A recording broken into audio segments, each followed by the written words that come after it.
ಚಲಿಸುತ್ತಿದ್ದ ಕಾರಿನ ಮೇಲೆ ಮರವೊಂದು ಬಿದ್ದು ದುರಂತ ನಡೆದಿದೆ. ಆದರೆ ಕಾರಿನ ಒಳಗಿದ್ದ ಪ್ರಯಾಣಿಕರೆಲ್ಲರೂ ಕೂಡ ಸೇಫ್ ಆಗಿದ್ದಾರೆ. ಜಸ್ಟ್ ಮಿಸ್ ಆಗಿದೆ. ಚಿಕ್ಕಮಗಳೂರಿನ ಬಾಳೆಹೊನ್ನೂರಿನಲ್ಲಿ ನಡೆದಂಥ ಘಟನೆ ಇದು. ಭದ್ರಾ ಕಾಫಿ ಸ್ಟಾಪ್ ಬಳಿ ನಡೆದ ಘಟನೆ ಇದು. ಕೂದಲೆಳೆ ಅಂತರದಿಂದ ಪ್ರಯಾಣಿಕರು ಬಚಾವಾಗಿದ್ದಾರೆ. ಚಲಿಸುತ್ತಿದ್ದ ಕಾರಿನ ಮೇಲೆ ಮರ ಬಿದ್ದ ಪರಿಣಾಮ ಈ ಘಟನೆ ಸಂಭವಿಸಿದೆ. ಎನ್ಆರ್ಪುರ ತಾಲೂಕಿನ ಬಾಳೆಹೊನ್ನೂರು ಬಳಿ ಆಗಿರುವಂಥ ಘಟನೆ ಇದು. ಮರ ಬಿದ್ದ ರಭಸಕ್ಕೆ ಕಾರಿನ ಮುಂಭಾಗ ನುಜ್ಜುಗುಜ್ಜಾಗಿದೆ. ಸ್ವಲ್ಪದ್ರಲ್ಲೇ ಕಾರಿನ ಒಳಗಿದ್ದ ಪ್ರಯಾಣಿಕರು ಬಚಾವಾಗಿದ್ದಾರೆ. ಸ್ವಲ್ಪ ಏರ್ಪೇರ್ ಆಗಿದ್ರು ಕೂಡ, ಸ್ವಲ್ಪ ಮಿಸ್ ಆಗಿದ್ರು ಕೂಡ ಕಾರಿನ ಮಧ್ಯಭಾಗದಲ್ಲಿ ಬೀಳ್ತಾ ಇತ್ತು. ಮರ ಕಾರಿನ ಮಧ್ಯಭಾಗದಲ್ಲಿ ಬಿದ್ದಿದ್ದೆ. ಆದರೆ ಕಾರಿನ ಒಳಗಡೆ ಇದ್ದ ಪ್ರಯಾಣಿಕರೆಲ್ಲರೂ ಕೂಡ ಅಲ್ಲಿ ದುರಂತ ಅಂತ್ಯ ಆಗ್ತಾ ಇತ್ತು ಅವರದ್ದು. ಹಾವೇರಿಯಲ್ಲಿ ಮಳೆಯ ರುದ್ರ ನರ್ತನಕ್ಕೆ ಜನ ಕಂಗಾಲಾಗಿ ಹೋಗಿದ್ದಾರೆ. ಜನ ಜೀವನ ಅಸ್ತವ್ಯಸ್ತವಾಗಿದೆ. ಮನೆಯಿಂದ ಹೊರಗಡೆ ಹೋಗದಂಥ ಪರಿಸ್ಥಿತಿ ನಿರಂತರ ಮಳೆ ಸೃಷ್ಟಿ ಮಾಡಿದೆ. ಫಸಲಿಗೆ ಬಂದ ಬೆಳೆ ನಾಶ ಆಗಿದೆ. ಇದರ ಜೊತೆಗೆ ಮಳೆ ಅಬ್ಬರಕ್ಕೆ ವರದಾ ಸೇತುವೆ ಮುಳುಗಡೆಯಾಗಿದೆ. ಬಾಳಂಬೀಡ ಲಕ್ಮಾಪುರ ಸೇತುವೆ ಮುಳುಗಡೆಯಾಗಿದೆ. ಜಮೀನಿಗೆ ನೀರು ನುಗ್ಗಿ ರೈತರು ಬೆಳೆದಂಥ ಬೆಳೆ ಸಂಪೂರ್ಣವಾಗಿ ಜಲಾವೃತವಾಗಿದೆ. ಭತ್ತ, ಕಬ್ಬು, ಹತ್ತಿ, ಗೋವಿನ ಜೋಳ, ಅಡಿಕೆ ಸಂಪೂರ್ಣವಾಗಿ ನಾಶ ಆಗಿದೆ. ಒಂದು ಕಡೆಯಲ್ಲಿ ಜನಜೀವನ ಅಸ್ತವ್ಯಸ್ತವಾಗಿದ್ದರೆ ಬೆಳೆದಂಥ ಬೆಳೆ ಎಲ್ಲವೂ ಕೂಡ ನಾಶ ಆಗಿದೆ. ನೋಡಿ, ಹಾವೇರಿಯಲ್ಲಿ ಸುರಿದಂಥ ಮಳೆ ತಂದಿರುವಂಥ ಅವಾಂತರ ಇಲ್ಲಿದೆ ನೋಡಿ. ಇನ್ನು ಅಲ್ಲಿನ ಮಳೆ ಅಬ್ಬರದ ಕುರಿತಾಗಿ, ಮಳೆ ತಂದಿರುವಂಥ ತೊಂದರೆಯ ಕುರಿತಾಗಿ ನಮ್ಮ ಪ್ರತಿನಿಧಿ ಅಲ್ಲಿಂದ ಒಂದು ಪ್ರತ್ಯಕ್ಷ ವರದಿಯನ್ನು ನೀಡಿದ್ದಾರೆ. ಬನ್ನಿ ನೋಡೋಣ. ಕಳೆದ ಒಂದು ವಾರಗಳಿಂದ ಸುರಿಯುತ್ತಿರುವ ರಣರಕ್ಕಸ ಮಳೆಗೆ ಹಾವೇರಿ ಜಿಲ್ಲೆಯ ಸಂಪೂರ್ಣ ತತ್ತರವಾಗಿರುವಂಥದ್ದು. ಇನ್ನು ನದಿ ಪಾತ್ರದಲ್ಲಿರ್ತಕ್ಕಂತಹ ಜನರ ಜಮೀನುಗಳಿಗೆ ಜಲಾವೃತವಾಗಿ ಬೆಳೆಗಳನ್ನು ಕಳ್ಕೊಳ್ಳುವಂಥ ವ್ಯವಸ್ಥೆ ಆಗಿರುವಂಥದ್ದು. ನಾನು ಇವತ್ತು ಹಾವೇರಿ ಜಿಲ್ಲೆಯ ಹಾನಗಲ್ನ ಬಾಳೆಂಬೀಡ ಗ್ರಾಮ ಮತ್ತು ಲಕ್ಮಾಪುರ ಗ್ರಾಮದ ಸಂಪರ್ಕ ಸೇತುವೆಯನ್ನು ತೋರಿಸ್ತಾ ಹೋಗ್ತಾರೆ, ಕ್ಯಾಮರಾ ತೋರಿಸ್ತಾ ಹೋಗ್ತಾರೆ. ದೃಶ್ಯದಲ್ಲಿ ನೋಡ್ತಾ ಇರ್ಬೋದು. ಇದು ಲಕ್ಮಾಪುರ ಮತ್ತು ಬಾಳೆಂಬೀಡ ಗ್ರಾಮವನ್ನು ಸಂಪರ್ಕ ಮಾಡುವಂಥ ಸೇತುವೆ ಆಗಿತ್ತು. ಈ ಸೇತುವೆ ಅಕ್ಕಪಕ್ಕ ಅಂದರೆ ಏನು ಲೈಟಿ ಕಂಬಗಳು ಕಾಣ್ತಾ ಇದ್ದಾವೆ. ವಿದ್ಯುತ್ ಕಂಬಗಳ ಪಕ್ಕದಲ್ಲಿರ್ತಕ್ಕಂಥ ಮರಗಳ ಮಧ್ಯದಲ್ಲಿರ್ತಕ್ಕಂಥ ಸೇತುವೆ ಇದೀಗ ಸಂಪೂರ್ಣವಾಗಿ ಮುಳುಗಡೆ ಆಗಿರುವಂಥದ್ದು. ನದಿ ಚಿಕ್ಕದಾಗಿದ್ದರೂ ನದಿಯ ಪಾತ್ರದ ಒಡಲಿನ ನೀರು ಆಚೆ ಬಂದಿರೋದ್ರಿಂದ ಇದೀಗ ನದಿಯ ಅಕ್ಕಪಕ್ಕದಲ್ಲಿರ್ತಕ್ಕಂತಹ ಎಲ್ಲ ಜಮೀನುಗಳು ಜಲಾವೃತವಾಗಿರುವಂಥದ್ದು. ದೊಡ್ಡದಾದ ನದಿಯಂತೆ ಕಾಣ್ತಿರೋ ಇದು ಚಿಕ್ಕದಾಗಿತ್ತು. ಆದರೆ ಈ ಲೈಟಿನ ಕಂಬಗಳಿದ್ದಾವೆ, ಅದರ ಅಕ್ಕಪಕ್ಕ ಜಮೀನಿದೆ. ಆ ಜಮೀನಲ್ಲಿ ಬೆಳೆದಂಥ ಸಂಪೂರ್ಣವಾದ ಬೆಳೆ ಇದೀಗ ಹಾಳಾಗಿರುವಂಥದ್ದು. ದೃಶ್ಯದಲ್ಲಿ ನೋಡ್ತಾ ಇರ್ಬೋದು. ಅಲ್ಲಲ್ಲಿ ಏನು ಮರಗಳಿದ್ದಾವೆ, ಆ ಮರಗಳ ಕೊಪ್ಪಲಲ್ಲಿ ಬೆಳೆದಂಥ ಬೆಳೆಗೆ ಸಂಪೂರ್ಣವಾಗಿ ನಾಶವಾಗಿರುವಂಥದ್ದು. ಇದ್ದಂತಹ ಒಂದು ಅಂಬಿಗರ ಚಳುವರ ಒಂದು ಮಂಟಪ ಇತ್ತು, ಅದು ಕೂಡ ಈಗ ಸಂಪೂರ್ಣವಾಗಿ ಜಲಾವೃತವಾಗಿರುವಂಥದ್ದು. ಇನ್ನು ದೂರದಲ್ಲಿ ನೋಡಿದಂಥ ದೇವಸ್ಥಾನ ಕೂಡ ಜಲಾವೃತವಾಗಿದೆ ಅಂತ ಹೇಳ್ಬೋದು. ಇನ್ನು ಸಂಪೂರ್ಣವಾಗಿ ಜಿಲ್ಲೆಯಾದ್ಯಂತ ಕಳೆದೊಂದು ವಾರದ ಸುರಿಯುತ್ತಿರುವ ಮಳೆಗೆ ವರದೆಯ ಅಬ್ಬರದ ಒಡಲು ಜೋರಾಗಿರುವಂಥದ್ದು. ಸಾಕಷ್ಟು ಬೆಳೆಯನ್ನು ಬೆಳೆದಿದ್ರು ರೈತರು. ಬೆಳೆದಂಥ ಬೆಳೆ ಇವತ್ತರ ನಾಳೆ ನಮಗೆ ಸಿಕ್ಕೇ ಫಲ ನೀಡುತ್ತೆ ಅನ್ನೋ ವ್ಯವಸ್ಥೆಯಲ್ಲಿ ಇದ್ರು. ಆದರೆ ಇದೀಗ ಸಂಪೂರ್ಣವಾಗಿ ಬೆಳೆ ನಿರಂತರವಾಗಿ ಬೆಳೆದಂಥ ಮಳೆಗೆ ತತ್ತರಿಸಿರುವಂಥದ್ದು. ನೋಡ್ತಿರೋದು ಡ್ರಮ್ಗಳು ಕಾಣ್ತಿದ್ದಾವೆ ನದಿಯಲ್ಲಿ. ಆ ಡ್ರಮ್ಗಳು ತೇರಾಡ್ತಿಲ್ಲ. ಅಂದರೆ ರೈತರು ನದಿಗೆ ಹಾಕಿರುವಂತಹ ಬೋರ್ ಮಿಷಿನ್ಗಳಿದ್ದು, ಆ ಮಿಷಿನ್ಗಳನ್ನ ಕೂಡ ಈಗ ಸಂಪೂರ್ಣವಾಗಿ ಹಾಳಾಗಿರುವಂಥದ್ದು.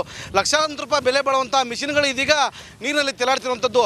ಆ ಒಟ್ಟಾರೆಯಾಗಿ ಹೇಳಬೇಕು ಅಂತಂದರೆ ಸಂಪೂರ್ಣವಾಗಿ ಏನು ವರದೆಯ ಅಬ್ಬರ ಜೋರಾಗಿದ್ದು ಇದೀಗ ನದಿ ಸಂಪೂರ್ಣ ತುಂಬಿರುವಂಥದ್ದು. ನದಿ ಪಾತ್ರದ ಜನರ ರೈತರ ಬೆಳೆಗಳೀಗ ಸಂಪೂರ್ಣವಾಗಿ ಹಾಳಾಗಿದೆ ಅಂತ ಹೇಳ್ಬೋದು.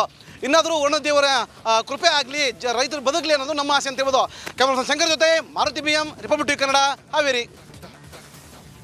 ಮಳೆಯ ಅವಾಂತರಕ್ಕೆ ಕರುನಾಡು ಬೆಚ್ಚಿ ಬಿದ್ದಿದೆ. ಮಳೆಯಿಂದಾಗಿ, ಈ ರಣಭೀಕರ ಮಳೆಯಿಂದಾಗಿ ಜನ ಮನೆ ಮಠ ಬೆಳೆದಂಥ ಬೆಳೆ ಎಲ್ಲವನ್ನ ಕಳ್ಕೊಂಡಿದ್ದಾರೆ. ಕರುನಾಡ ಜನರು ತತ್ತರಿಸಿ ಹೋಗಿದ್ದಾರೆ. ಈ ಮಳೆಯಿಂದಾಗಿ ಮನೆ ಕಳೆದುಕೊಂಡು ಜನಜೀವನ ದುಸ್ತರಾಗಿದೆ. ಮಳೆ ದುರಂತದಲ್ಲೂ ಕೂಡ ಈ ರಾಜಕೀಯ ನಾಯಕರು ಮಾತ್ರ ರಾಜಕಾರಣ ಮಾಡ್ತಾ ಇದ್ದಾರಾ ಅನ್ನುವ ಅನುಮಾನ ಕಾಡ್ತಾ ಇದೆ. ನೋಡಿ, ಶಿರೂರು ಗುಡ್ಡ ಕುಸಿತ ಜಾಗಕ್ಕೆ ಜನಪ್ರತಿನಿಧಿಗಳು ದೌಡಾಯಿಸ್ತಾ ಇದ್ದಾರೆ. ಯಾರ್ಯಾರು? ನಿನ್ನೆ HD ಕುಮಾರಸ್ವಾಮಿ ಅವರು ಹೋಗಿದ್ರು, ಸ್ಥಳ ಪರಿಶೀಲನೆ ಮಾಡಿದ್ರು, ಎಲ್ಲದರ ಮಾಹಿತಿಯನ್ನು ಪಡ್ಕೊಂಡಿದ್ರು. ಸಚಿವ ಮಂಕಾಳ ವೈದ್ಯ ಕೂಡ ಅಲ್ಲೇ ಇದ್ದು ಎಲ್ಲ ಮಾಹಿತಿಯನ್ನು ಪಡ್ಕೊಳ್ತಾ ಇದ್ದಾರೆ. ಮತ್ತು ನಿರಂತರವಾಗಿ ಅಲ್ಲಿ ರಕ್ಷಣಾ ಕಾರ್ಯಾಚರಣೆ ನಡೀತಾ ಇದೆ, ಅಲ್ಲಿದ್ದಾರೆ. ಈಗಷ್ಟೇ ಶಿರೂರಿಗೆ ಮುಖ್ಯಮಂತ್ರಿ ಸಿದ್ದರಾಮಯ್ಯನವರು ಕೂಡ ಭೇಟಿಯನ್ನು ಕೊಟ್ಟಿದ್ದಾರೆ. ಕೃಷ್ಣ ಬೈರೇಗೌಡರು ಕೂಡ ಅಲ್ಲೇ ಇದ್ದಾರೆ. ಸ್ಥಳೀಯ ಶಾಸಕರು ಸತೀಶ್ ಸೈಲ್ ಅವರು ಕೂಡ ಅಲ್ಲೇ ಇದ್ದಾರೆ. ಒಬ್ಬೊಬ್ಬರೇ ಅಲ್ಲಿ ಹೋಗ್ತಾ ಇದ್ದಾರೆ. ಒಂದು ಕಡೆಯಲ್ಲಿ ಜನ ತತ್ತರಿಸಿ ಹೋಗಿದ್ದಾರೆ ಮಳೆಯಿಂದಾಗಿ. ಆ ಶಿರೂರು ಆ ಭಾಗದಲ್ಲಿ ಗುಡ್ಡ ಕುಸಿತ ಆಗಿ ಜನರ ಜೀವ ಎಲ್ಲವೂ ಕೂಡ ಮಂಕಾಗಿ ಹೋಗಿದೆ. ಹೀಗೆಲ್ಲ ಇರುವಾಗ ಈ ರಾಜಕೀಯ ನಾಯಕರು ಒಬ್ಬೊಬ್ಬರಾಗಿ ಅಲ್ಲಿ ಹೋಗಿ ರಾಜಕಾರಣ ಮಾಡ್ತಾ ಇದ್ದಾರಾ ಅನ್ನೋದು ಈಗಿರುವಂಥ ಪ್ರಶ್ನೆ. 10 ಲಕ್ಷ ಪರಿಹಾರ ನೀಡಲು ಸಾಧ್ಯ ಇಲ್ಲ ಅಂದಿದ್ದ ಸಚಿವ ಮಂಕಾಳ ವೈದ್ಯ ಅವರ ಹೇಳಿಕೆಗೆ ಕೇಂದ್ರ ಸಚಿವ ಕುಮಾರಸ್ವಾಮಿ ಅವರು ತಿರುಗೇಟ್ ಕೊಟ್ಟಿದ್ದಾರೆ. ಅವರಿಗೆ ಸಮಯ ಸಿಕ್ಕರೆ ಕೊಡಗಿಗೆ ಒಂದು ಸಲ ಹೋಗಿ ಬರಲಿ. ಕೊಡಗಿನಲ್ಲಿ ಮಳೆ ಬಂದು ಏನೇನು ಅವಾಂತರ ಆಗಿತ್ತು, ಆಗ ನಾನೇ ಮುಖ್ಯಮಂತ್ರಿ ಆಗಿದ್ದಾಗ ನಾನು ಏನು ಮಾಡಿದೆ ಅನ್ನೋದನ್ನು ನೋಡ್ಕೊಂಡು ಬರಲಿ. ನನ್ನ ಕಾಲದಲ್ಲಿ 10 ಲಕ್ಷ ವೆಚ್ಚದಲ್ಲಿ ಮನೆಯನ್ನು ನಿರ್ಮಿಸಿದ್ದೇನೆ, 1 ಲಕ್ಷ ಪರಿಹಾರವನ್ನು ಕೊಟ್ಟಿದ್ದೇನೆ, 50,000 ದಿನಸಿ ಕೊಟ್ಟಿದ್ದೇವೆ, ಗೊತ್ತಿಲ್ಲದಿದ್ದರೆ ಹೋಗಿ ನೋಡ್ಕೊಂಡು ಬರಲಿ ಅಂತೇಳಿ ಹೇಳಿದ್ದಾರೆ ಕೇಂದ್ರ ಸಚಿವ HD ಕುಮಾರಸ್ವಾಮಿ. ತಿರುಗೇಟನ್ನು ಕೊಟ್ಟಿದ್ದಾರೆ ಕುಮಾರಸ್ವಾಮಿ.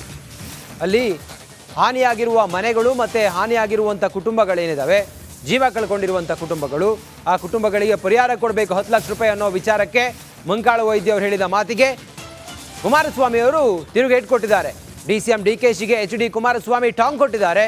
ಮಿಲಿಟರಿಯನ್ನು ತೆಗೆದುಕೊಂಡು ಬರಲಿ ಎಂದಿದ್ದ DK ಶಿವಕುಮಾರ್ ರಾಜ್ಯದಲ್ಲಿ ದರೋಡೆ ಆಗ್ತಿರೋದ್ರಿಂದ ಹೀಗೆ ಹೇಳಿದ್ದಾರೆ. ಟೆರರಿಸ್ಟ್ ಆಕ್ಟಿವಿಟಿಗಿಂತಲೂ ದರೋಡೆ ಚೆನ್ನಾಗಿ ನಡೀತಾ ಇದೆ ಅನ್ನೋದ್ರ ಬಗ್ಗೆ ಎಲ್ಲ ಮಾತಾಡಿದ್ದಾರೆ HD ಕುಮಾರಸ್ವಾಮಿ. ಪಾಪ ನಮ್ಮ ಸಚಿವರು ಉತ್ತರ ಕನ್ನಡದಲ್ಲಿ ನೆನ್ನೆ ಒಂದು ಹೇಳಿಕೆ ಕೊಟ್ಟಿದ್ದಾರೆ. ಯಾರು ಅಲ್ಲಿ ಜಿಲ್ಲಾ ಉಸ್ತುವಾರಿ ವೈದ್ಯ 10 ಲಕ್ಷ ಕೊಟ್ಟಿದ್ದು ನಾವು ಎಲ್ಲೂ ಕೇಳೇ ಇಲ್ಲ, ನಾವು ಮನೆ ಬಿದ್ದೋದಂಥವ್ರಿಗೆ ಅಂತ ಅಂದ್ಬಿಟ್ಟು ನೆನ್ನೆ ಒಂದು ಹೇಳಿಕೆ ಕೊಟ್ಟಿದ್ದಾರೆ. ಬಹುಶಃ ಅವ್ರಿಗೆ ಏನಾದರೂ ಸಮಯ ಸಿಕ್ಕಿದ್ರೆ ಕೊಡಗುಗೆ ಹೋಗಿ ನನ್ನ ಕಾಲದಲ್ಲಿ ತೆಗೆದುಕೊಂಡು ನಿರ್ಧಾರ ಇದೆಯಲ್ಲ, 1,000 ಮನೆಗಳನ್ನು 10 ಲಕ್ಷ ರೂಪಾಯಿ ವೆಚ್ಚದಲ್ಲಿ ಕಟ್ಟಿರ್ತಕ್ಕಂಥದ್ದು ಅಷ್ಟೇ ಅಲ್ಲ, 1 ಲಕ್ಷ ರೂಪಾಯಿಗಳನ್ನು ಪರಿಹಾರ ಕೊಟ್ಟಿದ್ದೇವೆ. ಅದಕ್ಕೆ ಅದರ ಜೊತೆಗೆ 50,000 ರೂಪಾಯಿ ಅವರಿಗೆ ಪದಾರ್ಥಗಳೇನು ವಸ್ತುಗಳು ನಾಶ ಆಗಿತ್ತು ಅದಕ್ಕೆ ಪರಿಹಾರ ಕೊಟ್ಟಿದ್ದೇವೆ. ಇವತ್ತು ನನ್ನ ಕಣ್ಣು ಮುಂದೆ ಇವತ್ತು ಅವ್ರ ಪಾಪ ಗೊತ್ತಿಲ್ಲದೆ ಹೋಗಿ ನೋಡ್ಕೊಂಬರ್ಬೇಕು, ಸಾಧ್ಯವೇ ಇಲ್ಲ ಕೊಡಲಿಕ್ಕೆ. ಕಳ್ಳರು ಪೊಲೀಸರ ಮೇಲೆ ಅಟ್ಯಾಕ್ ಮಾಡಿದ್ದಾರೆ, ಕಲ್ಲಿನಿಂದ ಅಟ್ಯಾಕ್ ಮಾಡಿದ್ದಾರೆ. ಪೊಲೀಸರಿಗೆ ಕಲ್ಲಿನಿಂದ ಅಟ್ಯಾಕ್ ಮಾಡಿ ಎಸ್ಕೇಪ್ ಆಗೋದಕ್ಕೆ ಪ್ರಯತ್ನ ಪಟ್ಟಿದ್ದಾರೆ ಕಳ್ಳರು. ಸ್ವರಕ್ಷಣೆಗಾಗಿ ಅನಂತರ ಪೊಲೀಸರು ಗಾಳಿಯಲ್ಲಿ ಗುಂಡು ಹಾರಿಸಿದ್ದಾರೆ. ಪೊಲೀಸರು ತಮ್ಮ ಆತ್ಮರಕ್ಷಣೆಗಾಗಿ. ಚಿತ್ರದುರ್ಗ ಜಿಲ್ಲೆ ಚಳ್ಳಕೆರೆಯ ಕುದಾಪುರ ಬಳಿ ಈ ಪ್ರಕರಣ ನಡೆದಿದೆ. ನಾಯಕನಹಟ್ಟಿ ಠಾಣೆಯಲ್ಲಿ FIR ಕೂಡ ದಾಖಲಾಗಿದೆ. ಕಲ್ಲು ತೂರಾಟದಿಂದ ಪೊಲೀಸ್ ಜೀಪಿಗೆ ಹಾನಿಯಾಗಿದೆ. ಏರ್ ಫೈರ್ ಮಾಡಿದರೂ ಕೂಡ ತಪ್ಪಿಸಿಕೊಂಡು ಕಳ್ಳರು ಓಡೋಗ್ತಾರೆ. ಆ ಕಳ್ಳರ ಗ್ಯಾಂಗ್ ಪೊಲೀಸರ ಮೇಲೆ ಕಲ್ಲು ತೂರಾಟ ಮಾಡಿ ಓಡೋಗ್ತಾರೆ.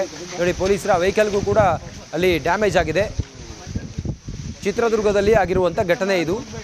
ಇನ್ನಷ್ಟು ಮಾಹಿತಿಯೊಂದಿಗೆ ನಮ್ಮ ಚಿತ್ರದುರ್ಗದ ಪ್ರತಿನಿಧಿ ವೀರೇಶ್ ಈಗ ಸಂಪರ್ಕದಲ್ಲಿದ್ದಾರೆ. ವೀರೇಶ್, ಆ ಕಳ್ಳರನ್ನ ಪೊಲೀಸರು ಯಾವ ಕಡೆ ಕರ್ಕೊಂಡು ಹೋಗ್ತಾ ಇದ್ರು? ಎಷ್ಟು ಜನ ಕಳ್ಳರಿದ್ರು? ಪೊಲೀಸರಿಗೆ ಏನಾಗಿದೆ?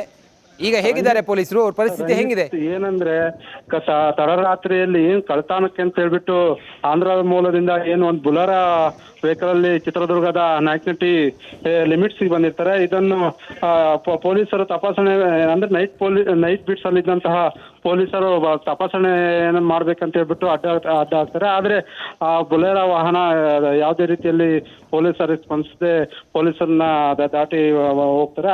ಆ ಕ್ಷಣದಲ್ಲಿ ತಕ್ಷಣಕ್ಕೆ ಏನು ಮಾಹಿತಿನ ಏನು ನಾಯಕನಹಟ್ಟಿ PSI ಆದ ಶಿವಕುಮಾರ್ ಅವರಿಗೆ ವಾಕಿ ಮೂಲಕ ತಿಳಿಸ್ತಾರೆ. ವಾಕಿ ಮೂಲಕ ಅಲರ್ಟ್ ಆದಂತಹ PSI ಶಿವಕುಮಾರ್ ನೇತೃತ್ವದಲ್ಲಿ ಜೀಪ್ ಬುಲೆರ ವಾಹನವನ್ನು ಜೀಪ್ ಮೂಲಕ ಚೇಂಜಿಂಗ್ ಮಾಡ್ತಾರೆ. ಚೇಂಜಿಂಗ್ ಮಾಡುವಂತಹ ಸಂದರ್ಭದಲ್ಲಿ ಸಾಕಷ್ಟು ಅವರು ಅಲ್ಲಿ ಸುಮಾರು 1 ಗಂಟೆಗೂ ಹೆಚ್ಚು ಕಾಲ ಆ ಬುಲೆರ ವಾಹನದ ಹಿಂದೆ ಏನು ಪೊಲೀಸರು ಚೇಂಜ್ ಮಾಡ್ತಾರೆ. ಆದ್ರೆ ಬಂದಿತ್ತಂತ ಕಳ್ಳರ ವೆಹಿಕಲ್ ಏನಿದೆ, ಆ ವೆಹಿಕಲ್ ಬೇರೆ ರೂಟ್ಗಳಲ್ಲಿ ಹೋದಾಗ ಆ ರೂಟ್ ಏನಾದ್ರು ಇರುತ್ತೆ ಅಂದ್ರೆ ಆ ಲಿಮಿಟ್ಸ್ ನಲ್ಲಿದ್ದಂತಹ ಶಿವಕುಮಾರ್ PSIಗೆ ಯಾವ ವೆಹಿಕಲ್ ಯಾವ ರಸ್ತೆಯಲ್ಲಿ ಹೋದ್ರೆ ಎಲ್ಲಿಗೆ ಎಂಟ್ರಿ ಆಗುತ್ತೆ ಅಂತ ಗಮನ ಹರಿಸಿ ಅದನ್ನ ಏನು DRDO ಬಳಿ ಇರುವಂತಹ ಕುದಾಪುರ ಗೇಟ್ ಬಳಿ ಏನು ವೆಹಿಕಲ್ ಕಾಯ್ತಿದ್ದಾರೆ ಅದೇ ರೀತಿಯಲ್ಲಿ ಪಾಸ್ ಆಗುತ್ತೆ.